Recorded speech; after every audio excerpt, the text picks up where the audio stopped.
क्या इसका असर हो? क्योंकि मैं अभी आपके एक मित्र हैं इंद्रेश जी, हाँ, उनसे मेरा संवाद चल रहा था। ठीक।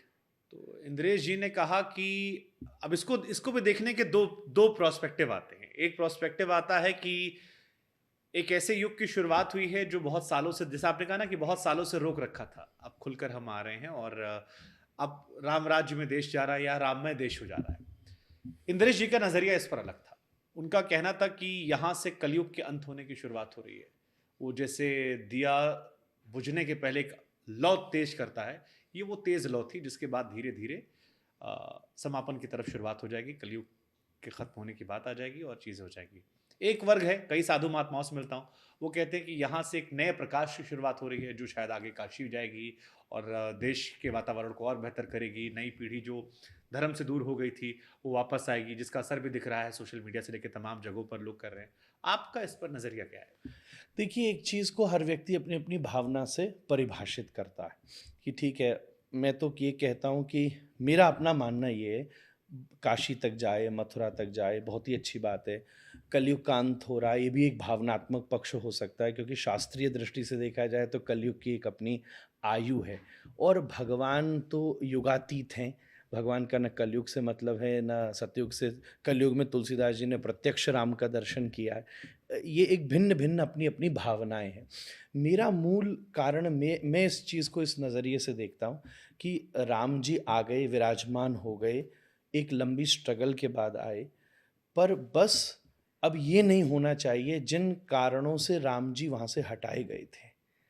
जो भी परिस्थिति बनी थी, जिस कारण से इतनी बड़ी स्ट्रगल आई, अब इसके बाद वो ऊर्जा बनी है राम के विग्रह के स्थापित होने से, जिस कारण से ये किसी और स्थान पर, भिन्न स्थान पर कहीं भी ऐसी परिस्थिति न बने कि फिर से किसी दूसरे के धर्म, किसी की मान्यता, किसी की आस्था, किसी की भी मर्यादा, किसी के भी सम्मान को हानि पहुँचाई जाए।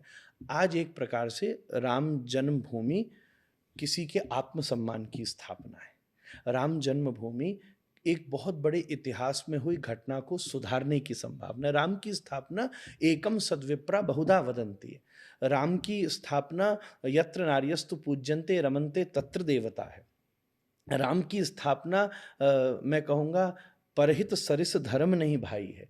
ये सब जो पॉज़िटिव सकारात्मकता समाज के अंदर व्याप्त होनी है, वो राम के स्थापित होने से पूरी दुनिया जानना चाह रही है। मैं अभी आपके पास सीधा यूरोप से ही आ रहा हूँ, यूके ही था, 2 दिन पहले किसी से संवाद हो रहा था। जस्ट मैं एक अंडरग्राउंड में 2 मिनट के लिए ट्रैवल कर रहा था। उस समय मेरी वेशभूषा को देखकर एक ब्रिटिश व्यक्ति ने पूछा, आर यू फ्रॉम इंडिया? तो मैंने कहा यस। तो we you just got a new temple of Lord Ram? So मैंने कहा हाँ। तो who actually is Ram was? I try to Google about him, then वो कुछ मतलब 12-14 साल वन में रहे, ऐसे रहे। तो मैंने जब 2-4 चरित्र उसको बताए तो ही वॉज अस्टोनिश्ड, सरप्राइज्ड कि वाह, ऐसा भी चीज़ें हो सकती हैं। तो ये जो राम की जिज्ञासा समाज में जागृत हुई है, ये एक प्रकार से समाज में जो डेमोक्रेटिक बिहेवियर है, स्वीकार करने की क्रियाएँ हैं, एक दूसरे को सम्मान देने की क्रियाएँ हैं, निषाद और शबरी से लेकर के बड़े से बड़े ऊँचे पदवी तक बैठने वाले लोगों को जोड़ने की जो क्रियाएँ हैं, ये राम के माध्यम से स्थापित होने वाली हैं। एक सवाल नई पीढ़ी के मन में खास तौर पर आता है, क्योंकि प्रभु श्री राम का मंदिर बन रहा है, धार्मिक विषय है, लोग खुश हैं, एक बहुत बड़ा वर्ग है। लेकिन भारत की खूबसूरती है कि भारत में हर प्रकार के लोग हैं। हुँ, सवाल उठाने वाले भी हैं, ठीक। आस्तिक भी हैं, नास्तिक भी हैं, वो हैं जिन्हें मतलब भी नहीं है।